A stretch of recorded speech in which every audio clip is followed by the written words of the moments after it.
El monitor del hospital emitía ese sonido constante que marca el ritmo entre la vida y la muerte. Mis párpados pesaban como plomo, pero mi mente flotaba en esa extraña claridad que solo se experimenta en los momentos más críticos. Era el 15 de marzo, víspera del cumpleaños de mi nieta menor, y yo debería haber estado decorando su pastel favorito de chocolate, no luchando por cada respiración en esa cama fría del Hospital Reina Sofía de Córdoba. Mi nombre es Dolores Fernández, tengo 60 años, y hasta hace 3 días creía conocer a mi familia. Trabajé durante 35 años como enfermera en este mismo hospital, cuidando a otros, sacrificando mis propios sueños para darle a mi hija Patricia todo lo que yo nunca tuve.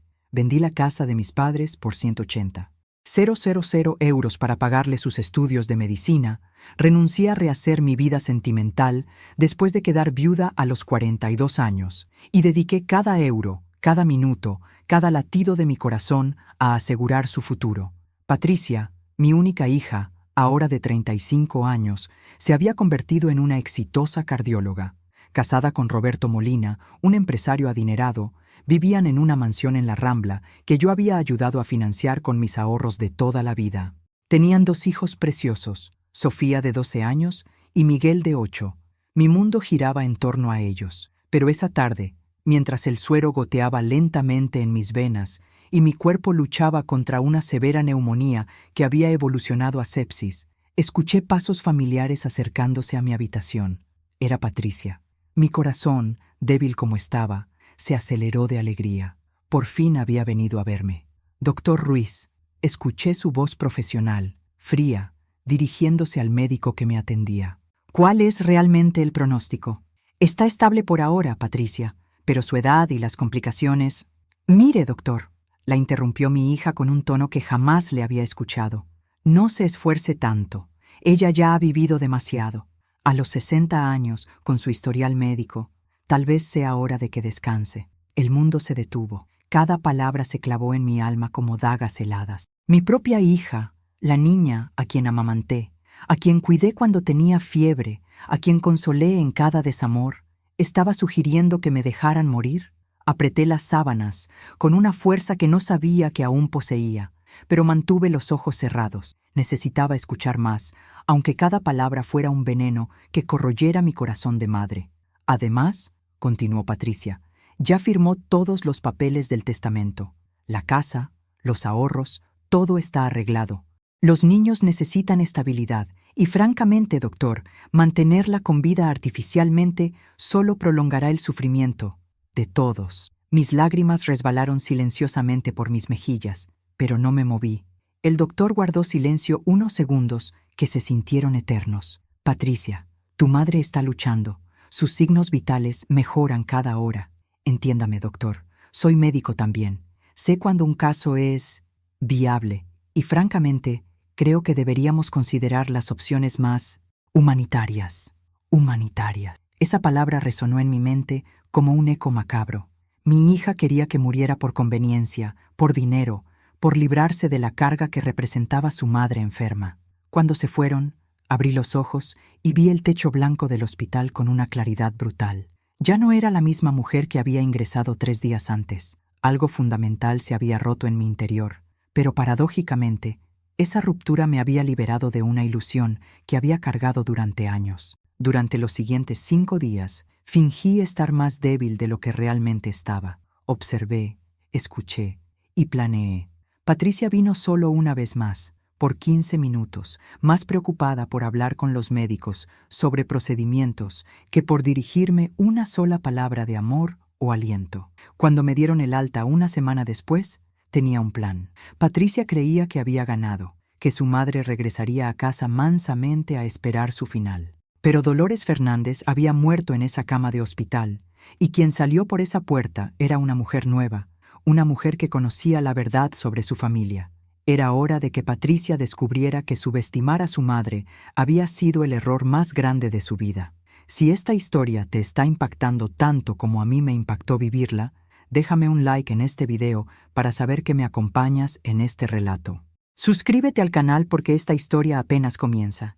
Y déjame un comentario contándome desde dónde me estás viendo y qué hora es allí. Necesito saber que no estoy sola en esto. Salí del hospital con pasos lentos pero decididos. La brisa cordobesa de marzo acariciaba mi rostro, pero yo ya no era la misma mujer que había ingresado. Cada célula de mi cuerpo vibraba con una energía que no había sentido en años. La traición de Patricia había sido devastadora, pero también había sido mi despertar. Tomé un taxi hasta mi modesto apartamento en el barrio de Ciudad Jardín. Durante el trayecto, observé las calles que había recorrido miles de veces, pero ahora todo se veía diferente. Era como si hubiera estado viviendo en una neblina y finalmente hubiera salido el sol. Al llegar a casa, lo primero que hice fue revisar todos los documentos legales que Patricia mencionó. Efectivamente, había un testamento que yo había firmado hace 2 años, en un momento de confianza ciega hacia mi hija. En él le dejaba todo: mi apartamento valuado en 95.000 euros, mis ahorros de 45.000 euros y hasta las joyas de mi madre que valían aproximadamente 12.000 euros. Pero Patricia había cometido un error crucial. En su arrogancia médica, había asumido que una mujer de 60 años con neumonía no podría recuperarse completamente. No sabía que su madre había heredado la resistencia de acero de su abuela materna, ni que 35 años trabajando en turnos de hospital me habían forjado como hierro. Esa misma tarde, llamé a mi antiguo amigo Miguel Herrera, el notario que había redactado mi testamento. Miguel y yo habíamos trabajado juntos en varios casos durante mis años en el hospital, cuando yo servía como testigo en documentos médicos complicados. Dolores, qué alegría escucharte. Patricia me dijo que estabas muy grave. Miguel, necesito verte urgentemente y necesito que esto quede entre nosotros. Nos reunimos al día siguiente en su oficina. Miguel, un hombre de 67 años con la sabiduría que dan las décadas resolviendo conflictos familiares, escuchó mi relato sin interrumpirme. Cuando terminé, sus ojos reflejaban una mezcla de indignación y determinación. Dolores, lo que me cuentas es gravísimo, pero legalmente, mientras estés viva y en pleno uso de tus facultades mentales, ese testamento puede modificarse. Exactamente lo que esperaba escuchar. Durante las siguientes 2 semanas, trabajamos en secreto. Redactamos un nuevo testamento que cambiaría completamente el futuro de Patricia. Pero eso era solo el comienzo.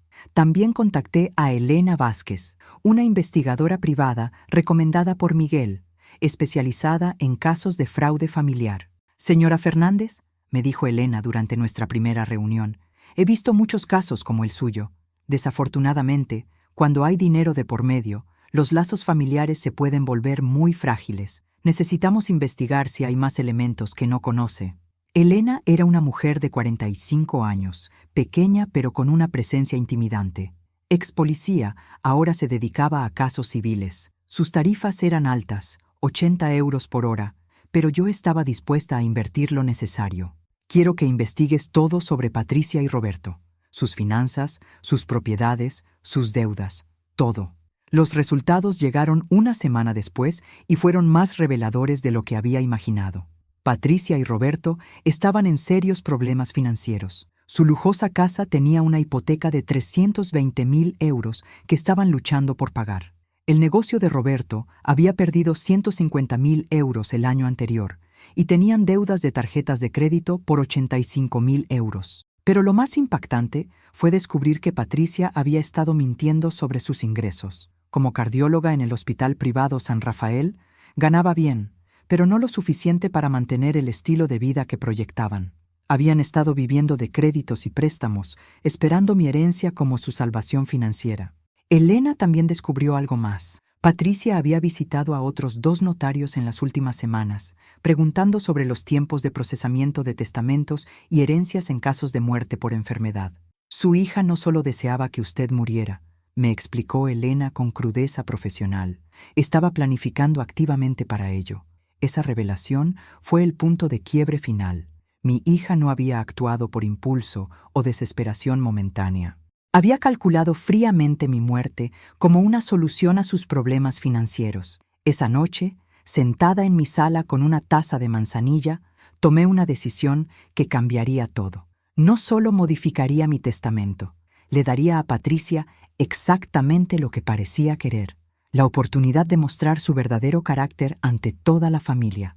El cumpleaños de mi nieta Sofía Sería en 2 días. Patricia estaba organizando una gran fiesta en su casa, invitando a toda la familia extendida, amigos y colegas médicos. Había planeado esta celebración durante meses, presumiendo ante todos sobre su éxito y su familia perfecta. Pero yo tenía otros planes para esa fiesta, planes que harían que Patricia deseara nunca haber susurrado esas palabras crueles en ese hospital. Era hora de que mi hija aprendiera que subestimar a Dolores Fernández había sido el error más costoso de su vida. Los 2 días siguientes fueron los más intensos de mi vida. Mientras Patricia creía que su madre convalecía débilmente en casa, yo trabajaba con la precisión de un cirujano preparando la operación más importante de mi carrera. Primero, contacté a todos los miembros de nuestra familia que estarían en el cumpleaños de Sofía, mi hermana Carmen, mis 2 cuñadas, mis primos. Uno por uno, les dije que tenía algo muy importante que revelar durante la fiesta, algo que cambiaría para siempre cómo veían a Patricia. «Pero Dolores», me preguntó Carmen preocupada, «¿estás segura de que quieres hacer esto en el cumpleaños de la niña?» «Carmen, Patricia eligió el momento de mi supuesta muerte para mostrar su verdadero rostro. Yo elijo el momento de su celebración para mostrar el mío». También contacté al doctor Ruiz, el médico que había atendido mi caso. Le expliqué lo que había escuchado y le pedí que estuviera preparado para confirmar los hechos si era necesario. «Señora Fernández, lo que me cuenta es muy grave. Patricia es colega mía, pero lo que usted describe va contra todos los principios médicos y éticos». Pero mi golpe maestro fue contactar a Roberto, el esposo de Patricia, por separado. Le pedí que nos reuniéramos en un café del centro, diciéndole que necesitaba hablar con él sobre el futuro de la familia. Roberto llegó nervioso a la cita. Era un hombre de 40 años, alto, bien vestido, pero con esa tensión en el rostro que delataba las presiones financieras que Elena había descubierto. «Dolores, me alegra verte recuperada. Patricia me dijo que habías estado muy grave». «Roberto, vamos directo al grano. Sé todo sobre su situación financiera». Su rostro palideció instantáneamente. «No sé de qué hablas». «Las deudas de 235.000 euros entre hipoteca y tarjetas de crédito, las pérdidas del negocio, los préstamos que han pedido usando mi futura herencia como garantía». Roberto se desplomó en la silla. «Dolores, puedo explicarlo. No necesitas explicar nada. Solo necesito que entiendas algo. Patricia creyó que yo moriría convenientemente en el hospital. Incluso sugirió al médico que no se esforzara tanto por salvarme. Eso es imposible. Patricia te adora». Saqué mi teléfono y reproduje una grabación. Durante mis días en el hospital, había logrado grabar parte de la conversación de Patricia con el médico usando el teléfono que mantenía escondido bajo las sábanas. La voz de Patricia se escuchó clara y fría. «No se esfuerce tanto, doctor. Ella ya ha vivido demasiado». Roberto me miró con horror absoluto.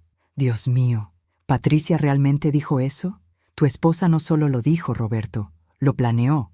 Elena, mi investigadora, descubrió que visitó otros notarios preguntando sobre tiempos de procesamiento de herencias. Los siguientes 30 minutos fueron cruciales. Roberto, devastado por la revelación, me confesó cosas que Patricia nunca le había contado a nadie. Sus padres la habían desheredado años atrás por su crueldad hacia ellos cuando enfermaron. Su hermano menor había cortado contacto con ella después de que Patricia se negara a ayudarlo cuando perdió su trabajo. «Siempre pensé que eran exageraciones», me dijo Roberto con lágrimas en los ojos, «pero ahora veo el patrón». «Roberto, mañana en el cumpleaños de Sofía voy a revelar todo esto ante la familia. Tienes 2 opciones, estar de mi lado defendiendo la verdad o hundirte con Patricia en sus mentiras». Roberto me miró con una mezcla de terror y determinación. «¿Qué necesitas que haga?», le expliqué mi plan.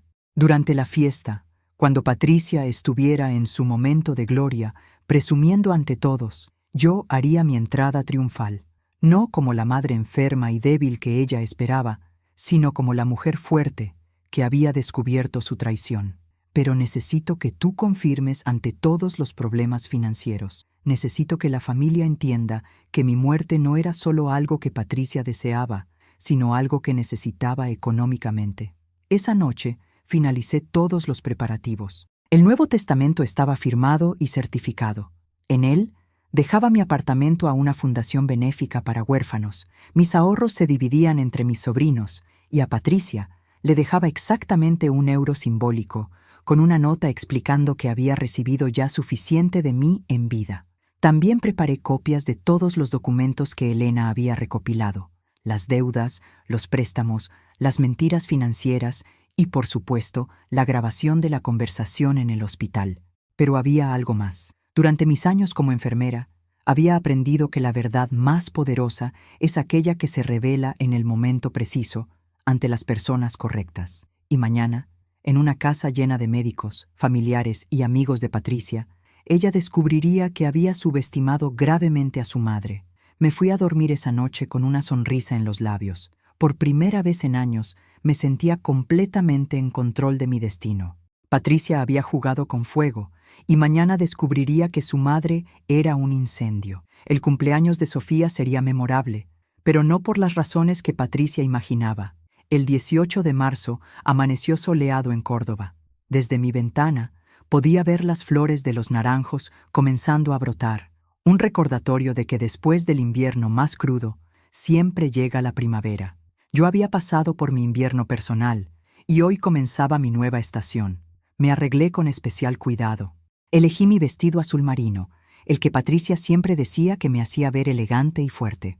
Me maquillé sutilmente, lo suficiente para ocultar las marcas que la enfermedad había dejado en mi rostro. Quería que todos vieran a una mujer recuperada, no a una víctima.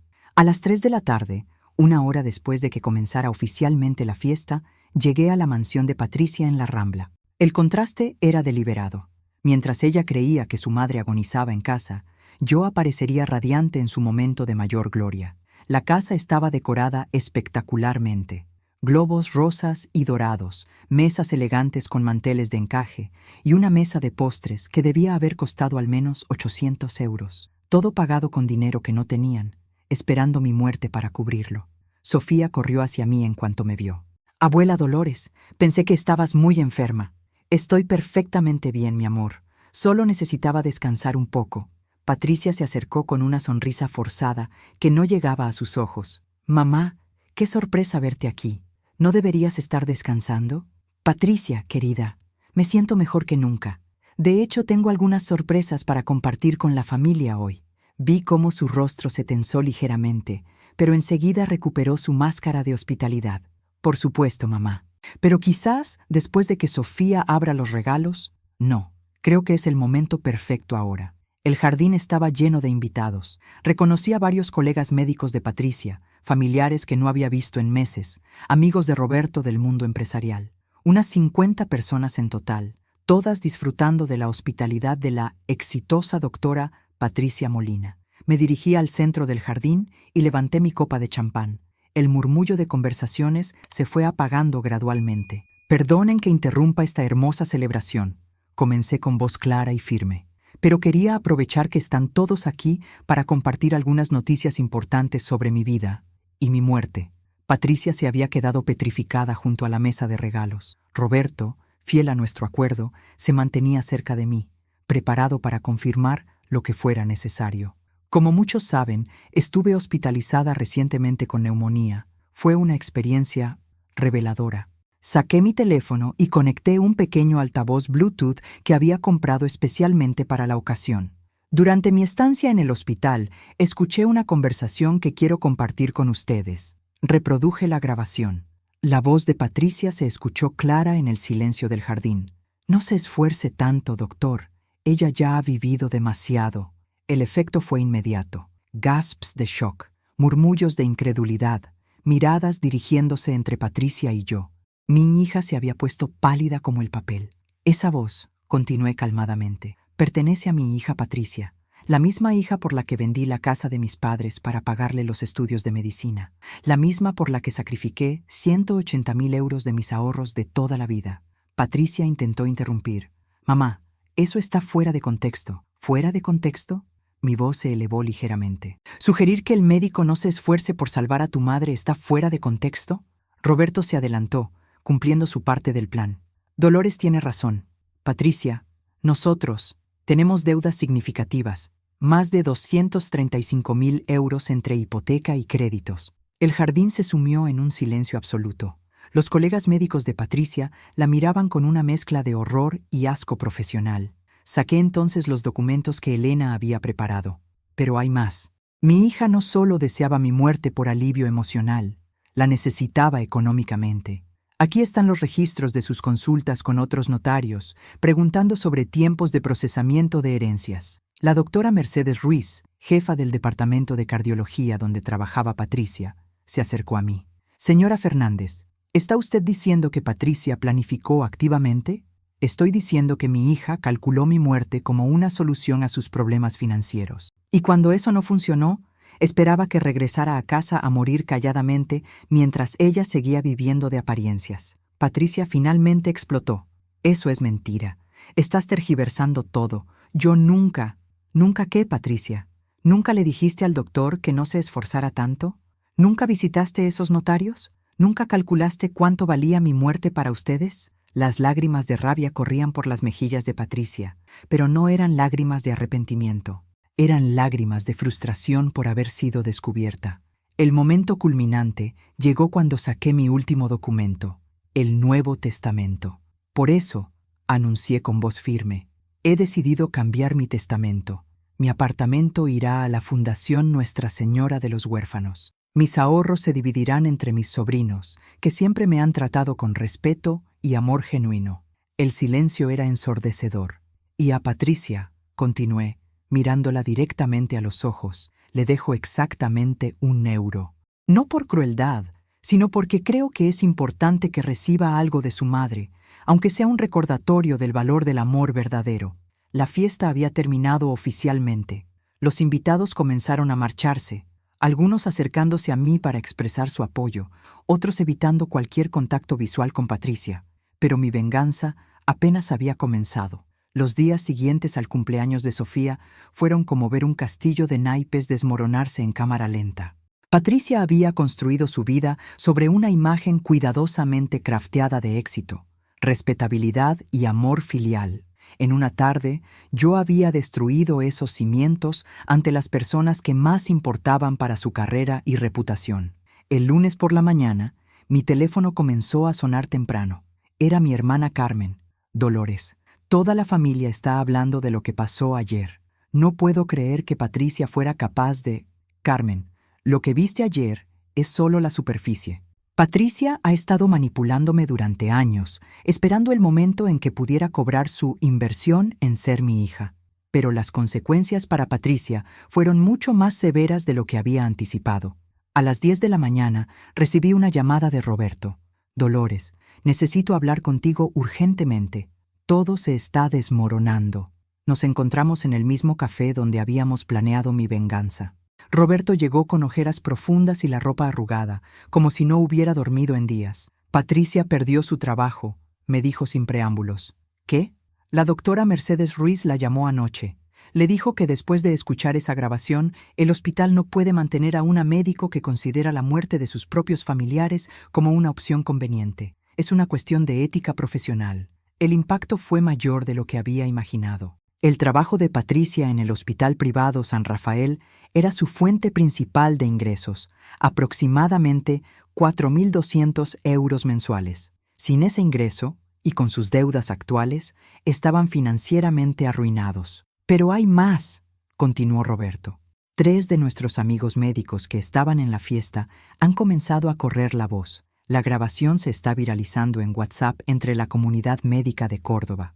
Patricia está siendo llamada la doctora que mató a su madre en los grupos profesionales. Aunque una parte de mí se sentía satisfecha por la justicia poética, otra parte comenzaba a sentir las primeras punzadas de arrepentimiento, no por haber revelado la verdad, sino por la magnitud de las consecuencias. Roberto, ¿cómo están los niños? Confundidos. Sofía sigue preguntando por qué su fiesta terminó tan mal, y Miguel no entiende por qué mamá llora todo el tiempo.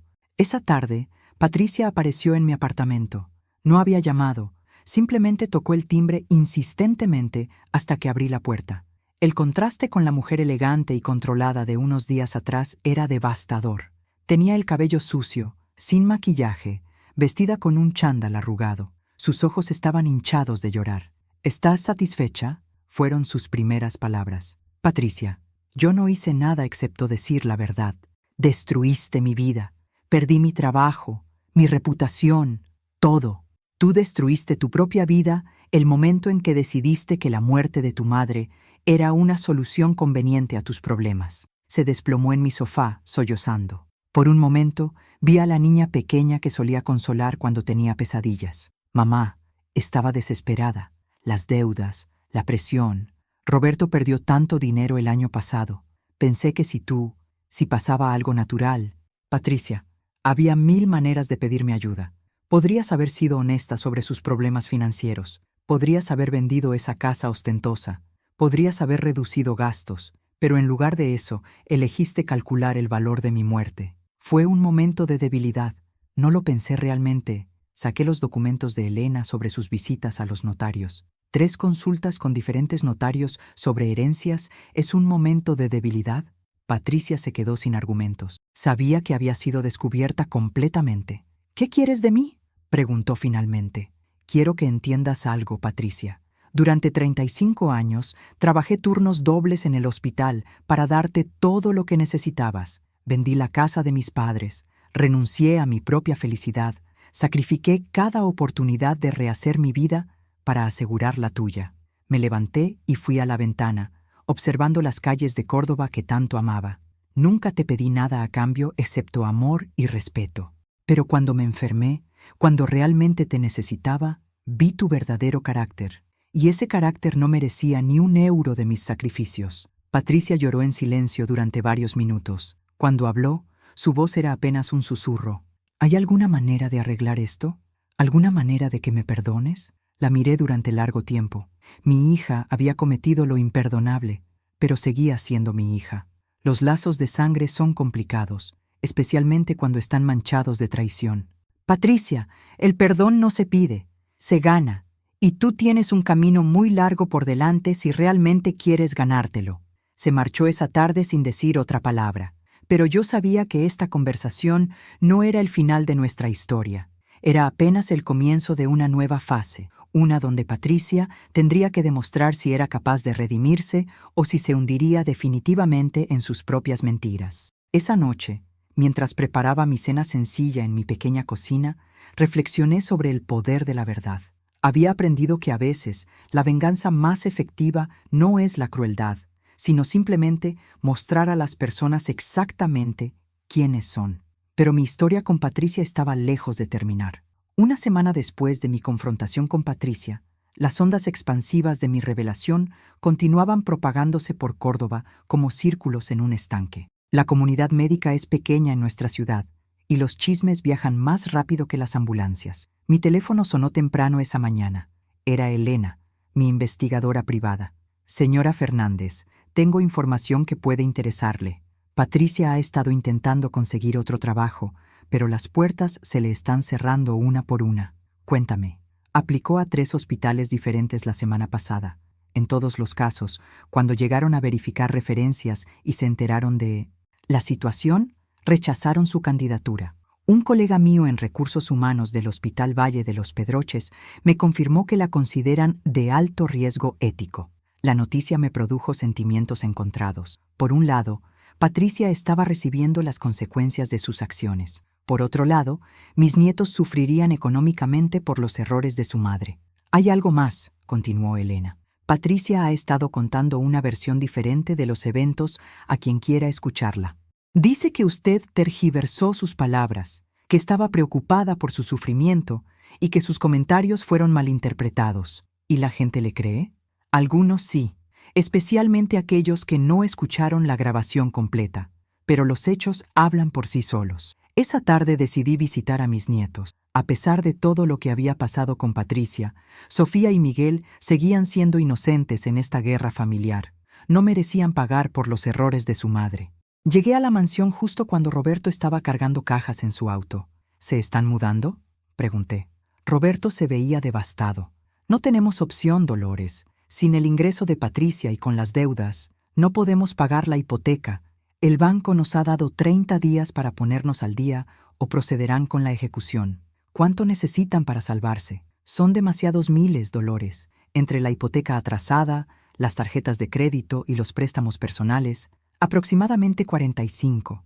0,00 euros, solo para estabilizarnos. Esa cantidad representaba exactamente el total de mis ahorros de vida, la misma cantidad que Patricia había esperado heredar cuando yo muriera. Sofía salió corriendo de la casa. «Abuela Dolores, ¿es cierto que nos tenemos que ir de casa?» La abracé fuertemente. «No lo sé, mi amor, pero pase lo que pase, abuela siempre va a cuidar de ti». Patricia apareció en la puerta principal. Se veía terrible, como si hubiera envejecido 10 años en una semana. Cuando nuestras miradas se cruzaron, vi algo que no había visto antes: genuino remordimiento. «Mamá», dijo con voz quebrada, «¿podemos hablar?» Entramos a la sala, la misma donde había celebrado tantas Navidades familiares felices. Ahora se sentía fría y vacía, con algunas de las antigüedades ya empacadas en cajas. «Tengo algo que decirte», comenzó Patricia. «He estado reflexionando sobre todo lo que pasó, sobre lo que dije en el hospital, sobre mis acciones, sobre todo». Se sentó frente a mí, con las manos temblorosas. «Tienes razón. Calculé tu muerte como una solución a nuestros problemas, y eso me convierte en un monstruo. Por primera vez desde el hospital, vi lágrimas genuinas en los ojos de mi hija, no lágrimas de frustración o autocompasión, sino de verdadero arrepentimiento. No estoy pidiendo perdón porque sé que no lo merezco, pero quiero que sepas que he perdido más que dinero o trabajo. He perdido mi alma, mamá. Cuando escucho esa grabación ahora, no reconozco mi propia voz. Patricia, no, déjame terminar. Sé que destruí nuestra relación. Sé que perdí el derecho de llamarte madre. Pero mis hijos, tus nietos, ellos no tienen la culpa de mis errores». Se levantó y fue hacia la ventana que daba al jardín donde Sofía y Miguel jugaban tristemente. «Van a perder su casa. Van a tener que cambiar de colegio. Su mundo se está desmoronando por mis decisiones estúpidas y crueles». ¿Qué estás pidiendo, Patricia? Se volvió hacia mí con una expresión que no le había visto desde que era una niña pequeña, admitiendo que había roto algo valioso. «No te pido nada para mí, pero ¿hay alguna manera de que ayudes a los niños? No como mi madre, sino como su abuela. Ellos te aman incondicionalmente». La propuesta me presentó un dilema moral complejo. Ayudar económicamente significaría, indirectamente, ayudar a Patricia, pero negarme significaría castigar a 2 niños inocentes. «¿Y tú qué planeas hacer para reparar el daño que has causado?» He estado aplicando a trabajos fuera del sector médico. Encontré una posición en una clínica veterinaria que está dispuesta a darme una oportunidad. El salario es mucho menor, solo 1.800 euros al mes, pero es un comienzo. ¿Una clínica veterinaria? Dr. Martínez, el dueño, es uno de los pocos que cree que la gente merece segundas oportunidades. Sus palabras exactas fueron: «Si puedes cuidar corazones humanos, puedes aprender a cuidar corazones de animales». Por primera vez en semanas, vi un destello de la Patricia que solía conocer. La joven idealista que había elegido medicina para ayudar a otros, antes de que la ambición y las presiones la corrompieran. «Patricia, si voy a considerar ayudar, necesito garantías. Necesito saber que has aprendido realmente de esto». «¿Qué clase de garantías?» «Primero, quiero que vendas esta casa inmediatamente. Es demasiado grande para sus ingresos reales y representa todo lo que estaba mal en sus prioridades». Patricia asintió sin dudarlo. «Segundo, quiero que busques ayuda psicológica. Lo que hiciste no fue solo una mala decisión financiera, fue una falla moral fundamental que necesita ser abordada». Ya contacté a la doctora Ramírez, una psicóloga especializada en crisis familiares. «Y tercero», continué, «quiero que le escribas una carta a cada persona que estaba en esa fiesta, disculpándote por tu comportamiento y admitiendo tus errores sin excusas ni justificaciones». Patricia se quedó en silencio durante varios minutos, procesando mis condiciones. «¿Y si hago todo eso, considerarías ayudar a los niños?» «Consideraría ayudar a la familia, pero bajo mis términos y con mi supervisión de cómo se usa cada euro». Esa noche, tomé una decisión que cambiaría el curso de toda nuestra historia familiar. No sería fácil y definitivamente no sería barato. Pero a veces, el amor verdadero requiere decisiones difíciles. Patricia tendría su segunda oportunidad, pero esta vez sería ganada, no heredada. 2 semanas después de nuestro acuerdo, me reuní con Patricia, Roberto y un agente inmobiliario en la mansión de la Rambla. La casa que una vez había sido símbolo de su éxito, ahora se veía como lo que realmente era: una carga financiera insostenible. Señora Molina, explicó el agente, considerando el mercado actual y la urgencia de la venta, podemos listar la propiedad en 380.000 euros. Después de pagar la hipoteca pendiente de 320.000 euros y los gastos de venta, les quedarían aproximadamente 45.000 euros. Patricia miró las habitaciones que había decorado con tanto cuidado, donde había soñado criar a sus hijos en la opulencia. Sus ojos se llenaron de lágrimas, pero no protestó. Adelante, dijo simplemente. Roberto firmó los papeles con manos temblorosas. ¿Dónde vamos a vivir? Ya me encargué de eso, intervine. Encontré un apartamento de 3 dormitorios en Ciudad Jardín, cerca del mío. El alquiler es de 650 euros mensuales, algo que pueden manejar con el nuevo salario de Patricia y algunos ingresos adicionales de Roberto. Patricia me miró con sorpresa. ¿Hiciste eso por nosotros? Lo hice por Sofía y Miguel, pero también porque creo que es hora de que aprendan a vivir dentro de sus posibilidades reales.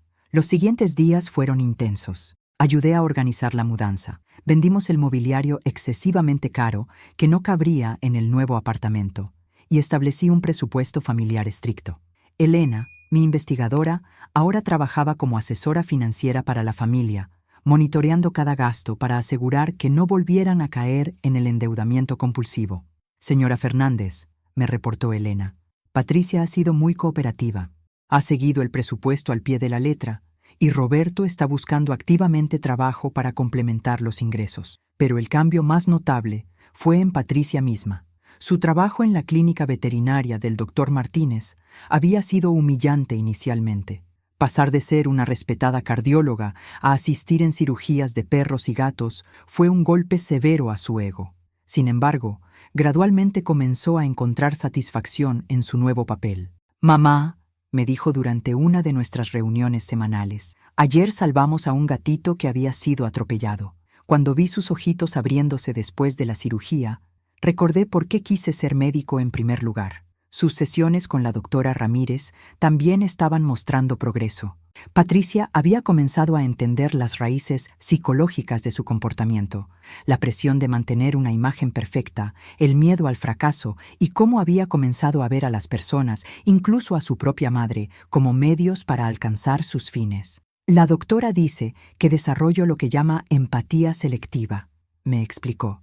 Podía sentir compasión por mis pacientes desconocidos, pero había perdido la capacidad de ver a mi propia familia como seres humanos con sentimientos. 6 semanas después de la mudanza, recibí una llamada que cambiaría todo nuevamente. Era el doctor Martínez. Señora Fernández, necesito hablar con usted sobre Patricia. Mi corazón se aceleró. ¿Había Patricia vuelto a sus antiguos patrones? ¿Qué ha pasado? Todo lo contrario de lo que podría temer. Patricia ha sido excepcional. Tan excepcional que quiero ofrecerle una sociedad en la clínica. ¿Una sociedad? Mire, señora Fernández, su hija tiene habilidades médicas extraordinarias. Con alguna formación adicional en medicina veterinaria, podría convertirse en cirujana veterinaria. Es un campo en crecimiento en Córdoba, y Patricia tiene el talento natural para ello.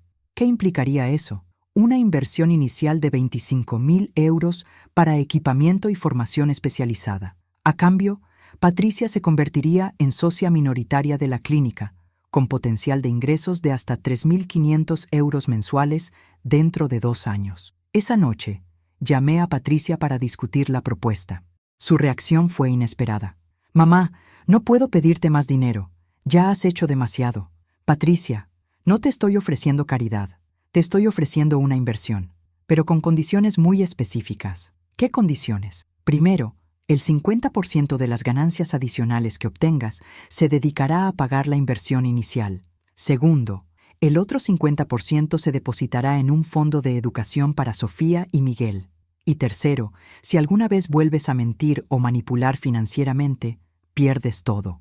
Patricia guardó silencio durante largo tiempo. «¿Por qué estás haciendo esto?», preguntó finalmente.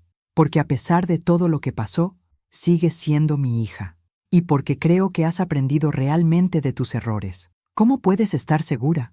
Porque la Patricia que conocía antes habría saltado inmediatamente ante esta oportunidad sin considerar las implicaciones para otros. La nueva Patricia está cuestionando si la merece. Esa diferencia, esa pausa para reflexionar sobre las consecuencias morales de sus acciones, me convenció de que mi hija estaba genuinamente cambiando. «Acepto las condiciones», dijo Patricia, «pero quiero añadir una más». «¿Cuál?»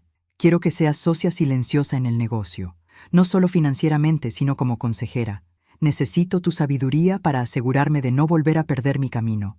Por primera vez desde el hospital, sentí que mi hija había entendido realmente el valor de tener una madre que la amara incondicionalmente, a pesar de sus fallas. La reconstrucción de nuestra relación sería lenta y requeriría trabajo constante. Pero por primera vez en meses, tenía esperanza de que Patricia pudiera convertirse en la mujer que siempre había creído que podía ser. 3 meses después de que Patricia comenzara su formación en cirugía veterinaria, algo extraordinario estaba sucediendo. No solo estaba destacándose técnicamente, sino que había encontrado una nueva versión de sí misma que ni ella misma conocía. «Mamá, tienes que ver esto», me dijo por teléfono una tarde de junio, con una emoción en la voz que no había escuchado en años. Llegué a la clínica del doctor Martínez justo cuando Patricia estaba terminando una cirugía compleja en un pastor alemán que había sido atacado por otro perro. A través de la ventana del quirófano, la vi trabajar con una concentración y delicadeza que me recordó por qué había sido tan exitosa como cardióloga. «Increíble», murmuró el doctor Martínez a mi lado. «En 3 meses ha dominado técnicas que a otros les toma años. Pero lo más impresionante no es su habilidad técnica. ¿Qué es entonces? Su compasión. Ayer se quedó hasta las 11 de la noche cuidando a un gato callejero que alguien trajo medio muerto. No había dinero para pagar el tratamiento, pero Patricia dijo: «Doctor, este animalito no eligió nacer en la calle. Merece una oportunidad».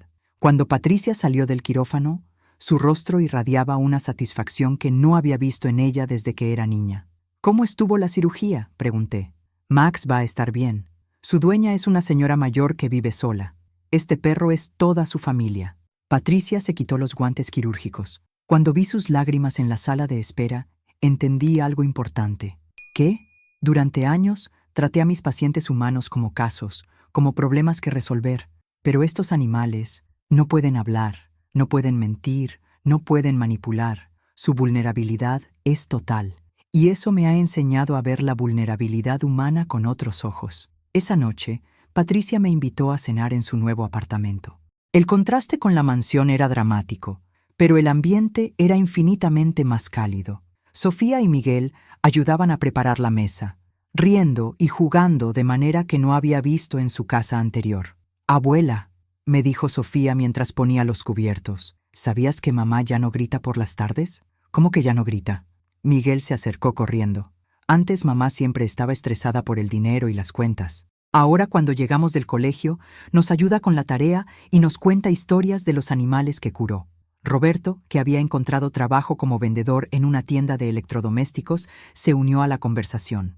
«Dolores, no sé si Patricia te lo ha contado, pero está haciendo algo más en la clínica». «¿Qué cosa?».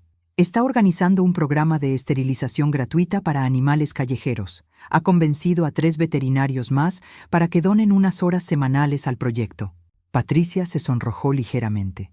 «No es gran cosa, solo pensé que podíamos hacer algo por los animales abandonados». «Patricia», la interrumpí, «eso es exactamente gran cosa. Estás usando tu posición para ayudar a otros que no pueden ayudarse a sí mismos».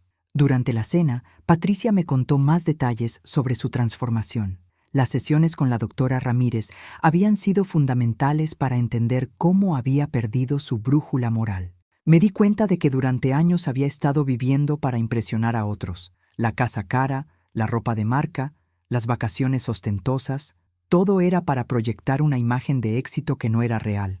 ¿Y ahora? Ahora vivo para hacer una diferencia real.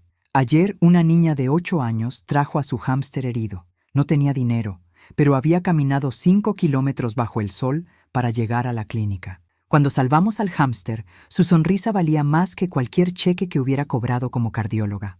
Roberto añadió: «Y económicamente, aunque ganamos menos, de alguna manera tenemos más. Sin las presiones de mantener apariencias, podemos disfrutar de cosas simples que antes no valorábamos. Como cenar juntos en casa», dijo Sofía. «O ir al parque los domingos en lugar de centros comerciales caros», agregó Miguel. Después de la cena, mientras los niños hacían sus tareas, Patricia y yo nos sentamos en su pequeño balcón con vista a un parque vecinal. Mamá, hay algo que necesito decirte. Te escucho. Hace una semana, el doctor Herrera del Hospital Reina Sofía me contactó. Aparentemente, han estado observando mi trabajo en la clínica veterinaria. Me ofreció volver al hospital como cardióloga, con un salario incluso mejor que el que tenía antes. Mi corazón se aceleró. ¿Y qué le dijiste? Le dije que no. ¿Por qué? Patricia miró hacia el parque donde algunos niños jugaban bajo las luces nocturnas. Porque me di cuenta de que el prestigio médico que tanto perseguí antes estaba basado en mi ego, no en mi deseo genuino de ayudar. En la clínica veterinaria no hay glamour, no hay reconocimiento social, pero cada día siento que estoy haciendo exactamente lo que se supone que debo hacer. ¿Estás segura de esa decisión? Completamente. Además, el doctor Martínez me ha propuesto algo emocionante. Quiere que abramos una segunda clínica especializada en cirugía veterinaria de emergencia. Sería la primera en Andalucía. Eso suena costoso. Lo sería. Necesitaríamos una inversión inicial de aproximadamente 150.000 euros, pero he estado trabajando en un plan de negocios con Roberto y creemos que podríamos hacerlo rentable en 3 años. ¿Y cómo planean financiarlo? Patricia me miró con una expresión que mezclaba esperanza y humildad. Esperaba que consideraras ser nuestra socia principal. La propuesta me presentaba una decisión importante. Significaría invertir prácticamente todos mis ahorros restantes en el futuro de mi hija. Pero esta vez veía en sus ojos algo que había estado ausente durante años, genuina pasión por algo más grande que ella misma. Patricia, antes de considerar cualquier inversión, necesito hacerte una pregunta, la que quieras. Si esta clínica falla, si pierdes todo el dinero, ¿volverías a culpar a otros por tus problemas? Patricia reflexionó durante largo tiempo antes de responder. Mamá, he aprendido que cada decisión que tomo es mía. Si esto falla, será porque yo fallé, no porque la vida fue injusta conmigo. Y si eso pasa, encontraré otra manera de reconstruir, pero sin lastimar a las personas que amo. Esa respuesta me convenció de que mi hija finalmente había aprendido la lección más importante de la vida, la responsabilidad personal. La decisión de convertirme en socia principal de la nueva clínica veterinaria no fue fácil. Significaba arriesgar 120.000 euros de mis ahorros restantes, prácticamente todo lo que me quedaba después de ayudar a Patricia a salir de sus deudas anteriores. Pero algo había cambiado fundamentalmente en mi relación con mi hija, y por primera vez en años confiaba en su juicio. Pasamos 3 semanas desarrollando un plan de negocios detallado con la ayuda de un consultor empresarial recomendado por Elena. Patricia demostró una madurez y atención al detalle que me sorprendió.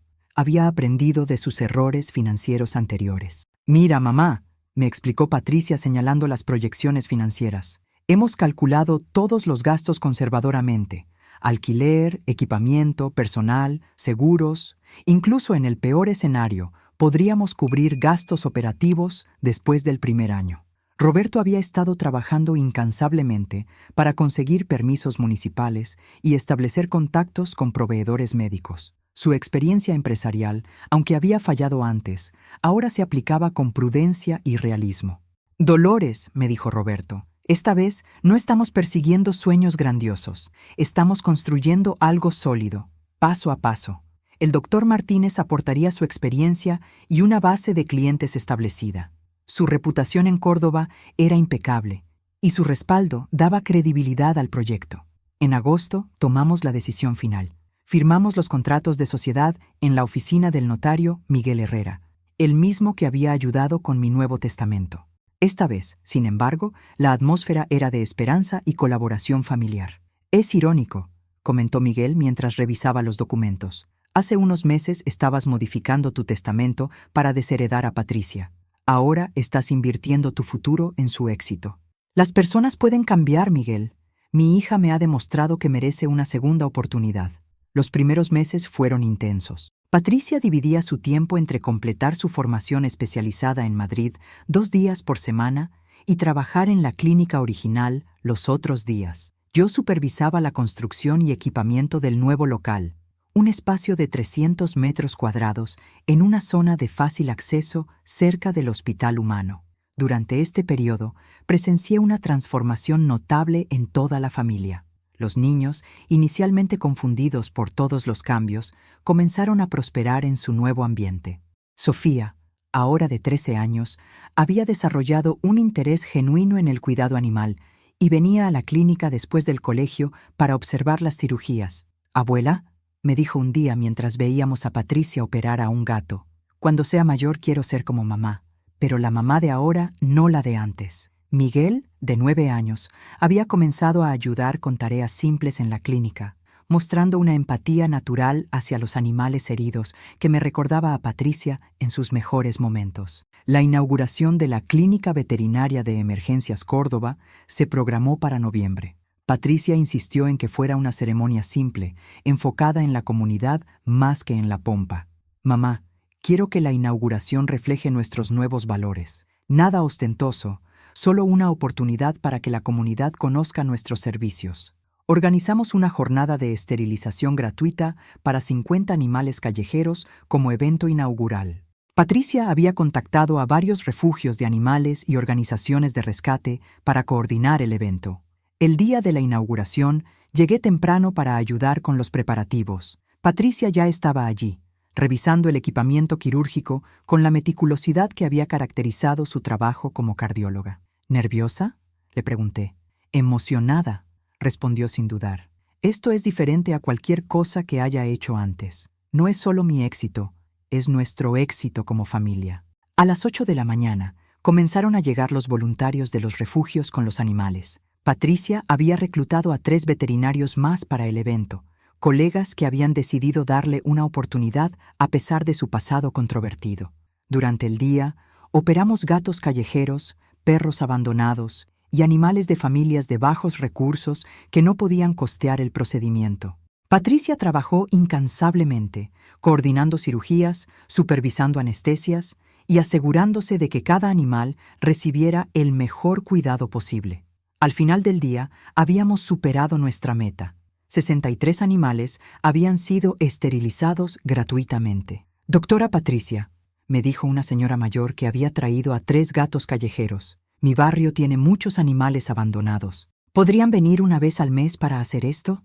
Patricia me miró buscando mi aprobación antes de responder. Ese gesto simple me confirmó que había aprendido a considerar las implicaciones financieras y logísticas antes de hacer compromisos. «Señora, déjeme hablar con mi socia», respondió Patricia señalándome, «y veamos cómo podemos organizarlo». Esa noche, después de que todos se habían marchado, Patricia, Roberto, los niños y yo nos sentamos en la nueva sala de espera de la clínica. «¿Sabes qué es lo más increíble de hoy?», me preguntó Patricia. «¿Qué?». «Que por primera vez en mi vida adulta hice algo sin pensar en cómo me beneficiaría personalmente. Todo el día estuve pensando en cómo podíamos ayudar a más animales, crear más programas comunitarios, hacer una diferencia real». Roberto añadió, «Y económicamente, aunque inicialmente es un gasto, estos eventos gratuitos están generando muchísima buena voluntad en la comunidad. Ya tenemos citas programadas para las próximas 3 semanas. Mamá», dijo Patricia tomando mi mano, «quiero agradecerte por no rendirte conmigo, por ver el potencial que yo no podía ver en mí misma. Patricia, yo no te cambié. Tú decidiste cambiar. Yo solo te di la oportunidad de hacerlo». Mientras cerrábamos la clínica esa primera noche, reflexioné sobre el increíble viaje que habíamos recorrido. Desde aquella conversación devastadora en el hospital hasta este momento de triunfo compartido, habíamos aprendido que el amor familiar verdadero no significa tolerancia ciega, sino la valentía de confrontar la verdad y trabajar juntos hacia la redención. La nueva alianza entre Patricia y yo no estaba basada en obligación filial o culpa, sino en respeto mutuo y objetivos compartidos. Era, paradójicamente, más fuerte que la relación que habíamos tenido antes de la crisis. Un año después de la inauguración de nuestra clínica, recibí una llamada que cerraría el círculo de nuestra historia de la manera más inesperada. «Señora Fernández, habla el doctor Ruiz del Hospital Reina Sofía. ¿Podría venir a vernos? Tenemos una propuesta importante que hacerle». Llegué al hospital con curiosidad y cierta aprensión.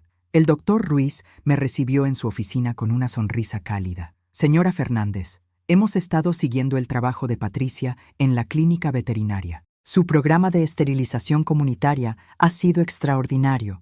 En un año han atendido más de 800 animales gratuitamente. Patricia ha encontrado su verdadera vocación, respondí con orgullo. Precisamente por eso queremos hacerle una propuesta. El hospital está desarrollando un programa piloto de terapia asistida con animales para pacientes en recuperación cardíaca. Queremos que Patricia lidere el proyecto. La propuesta era fascinante. Patricia trabajaría medio tiempo en el hospital desarrollando un programa donde animales entrenados ayudarían en la rehabilitación de pacientes cardíacos. Mantendría su trabajo en la clínica veterinaria, pero añadiría esta dimensión única a su carrera. Sería pionera en Andalucía, explicó el doctor Ruiz. Y francamente, después de observar su transformación personal y profesional, creemos que es la persona ideal para este proyecto. Esa tarde, Patricia y yo nos reunimos para discutir la propuesta en nuestra terraza favorita del café, donde habíamos planeado tantas cosas durante el año anterior. ¿Qué opinas?, me preguntó Patricia después de que le conté sobre la reunión. Creo que es una oportunidad increíble.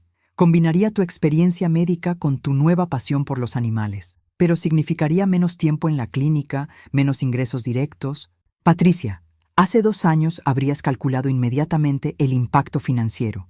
¿Qué piensas ahora? Patricia sonrió.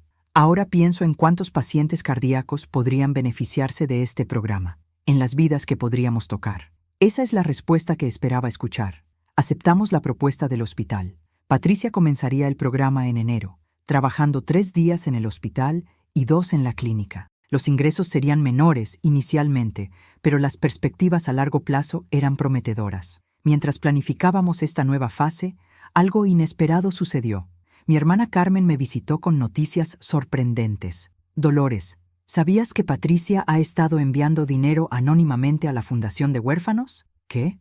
Sí, la misma fundación a la que destinaste tu apartamento en el testamento. Hablé con la directora y me dijo que durante los últimos 6 meses han recibido donaciones mensuales de 200 euros de una donante anónima. Pero cuando describió a la persona que entrega el dinero en efectivo, era claramente Patricia. Me quedé sin palabras. Patricia había estado donando dinero que necesitaba para su propia familia a la misma fundación que había elegido para reemplazarla en mi testamento. Esa noche, confronté a Patricia sobre las donaciones. ¿Por qué no me dijiste nada? Patricia se sonrojó como una niña descubierta en una travesura. Porque no lo estoy haciendo para impresionarte o para recuperar mi herencia. Lo hago porque esos niños me recuerdan que hay cosas más importantes que el dinero. Pero ustedes necesitan cada euro. Mamá, hemos aprendido a vivir con lo esencial, y he descubierto que dar me hace más feliz que acumular jamás lo hizo. En ese momento, tomé una decisión que había estado considerando durante meses. Patricia, hay algo que necesito decirte. He estado pensando en modificar mi testamento nuevamente. Su rostro se tensó. Mamá, por favor, no lo hagas por las donaciones. No quiero que pienses que... No es por las donaciones, es porque has demostrado algo que pensé que había perdido para siempre. ¿Qué? Has demostrado que entiendes el verdadero valor del amor incondicional, que puedes anteponer el bienestar de otros al tuyo propio, que has aprendido que la riqueza real no se mide en euros. Saqué los documentos que había preparado con Miguel Herrera. Tu nombre está de vuelta en mi testamento. No todo, porque creo que la fundación sigue mereciendo una parte. Pero recibirás el apartamento y la mitad de mis ahorros restantes. Patricia comenzó a llorar. Mamá, no sé qué decir. No digas nada. Solo promete que si algo me pasa, continuarás siendo la mujer en la que te has convertido. Navidad llegó 3 semanas después y decidimos celebrarla en la clínica veterinaria. Patricia había organizado una jornada especial donde las familias podían traer a sus mascotas para revisiones gratuitas y fotos navideñas. La clínica se llenó de niños, padres, abuelos, perros, gatos y hasta algunos conejos y hámsters. Patricia trabajaba incansablemente, pero con una sonrisa constante que iluminaba todo el lugar. «Abuela», me dijo Sofía mientras ayudaba a calmar a un cachorro nervioso. «¿Sabías que mamá es famosa ahora?» «¿Famosa?» «Sí, en el colegio todos mis amigos quieren conocerla. Dicen que es la veterinaria que salva animales gratis». Miguel se acercó corriendo. «Abuela, ven a ver. Mamá está en la televisión». Efectivamente, un equipo de Canal Sur había llegado para hacer un reportaje sobre el programa navideño de la clínica. Patricia estaba siendo entrevistada mientras examinaba a un perro rescatado. «Doctora Molina», preguntaba la reportera, «¿qué la motivó a dejar la cardiología humana por la veterinaria?» «Aprendí que sanar no es solo reparar corazones», respondió Patricia con naturalidad. «Es sanar relaciones, sanar comunidades, sanar el alma. Y estos animales me enseñaron que el amor más puro es aquel que se da sin esperar nada a cambio». ¿Y su programa de esterilización gratuita? Es mi manera de devolver a la comunidad todo lo que me ha dado. Cada animal que ayudamos es una vida que vale la pena, y cada familia que no tiene que preocuparse por gastos veterinarios puede dedicar ese amor a fortalecer sus vínculos. Mientras escuchaba a mi hija hablar, me di cuenta de que el círculo se había cerrado completamente. La mujer fría y calculadora que había susurrado sobre mi muerte en el hospital se había transformado en alguien que dedicaba su vida a preservar la vida de otros. Esa noche, después de que todos se hubieran marchado, Patricia y yo nos quedamos solas en la clínica, limpiando y organizando para el día siguiente. «Mamá, hay algo que nunca te he dicho». «¿Qué?» «Gracias por no rendirte conmigo cuando merecía que lo hicieras. Gracias por mostrarme quién podía llegar a ser cuando yo no podía verlo». «Patricia, eres mi hija. El amor de una madre a veces requiere dureza, pero nunca se rinde». ¿Sabes cuál fue el momento exacto en que entendí que había cambiado realmente? Cuéntame. Fue hace 3 meses, cuando esa señora mayor trajo a su gato moribundo. No tenía dinero para el tratamiento, y yo, sin pensarlo, le dije que no se preocupara por el costo. Después me di cuenta de que había tomado esa decisión con el corazón, no con la cabeza calculadora de antes. Y esa es la diferencia entre quién eras y quién eres ahora. Mientras cerrábamos la clínica esa noche navideña, reflexioné sobre nuestro increíble viaje. Habíamos comenzado con una traición que podría haber destruido nuestra familia para siempre. Pero esa misma traición se había convertido en el catalizador para una transformación que nos había hecho más fuertes, más auténticas y más unidas que nunca. Patricia había aprendido que el amor verdadero no se hereda, se gana. Y yo había aprendido que a veces la mayor gift que podemos dar a alguien que amamos es la oportunidad de enfrentar las consecuencias de sus acciones y crecer a partir de ellas. Hoy, 2 años después de aquella conversación devastadora en el hospital, puedo decir con certeza que Patricia no solo se ganó mi perdón, sino que se convirtió en la hija que siempre había esperado que fuera. Y yo, a los 62 años, descubrí que nunca es demasiado tarde para una segunda oportunidad en el amor familiar. Si esta historia te ha tocado el corazón como a mí me tocó vivirla, te pido que le des like a este video y te suscribas al canal. Déjame un comentario contándome desde dónde me estás viendo y qué hora es allí, porque tu apoyo me da fuerzas para seguir compartiendo estas historias de vida que nos enseñan que siempre, siempre hay una oportunidad para la redención y el amor verdadero. Recuerda, el amor de familia no es perfecto, pero cuando es auténtico puede superar cualquier traición y crear algo más hermoso de lo que jamás imaginamos posible.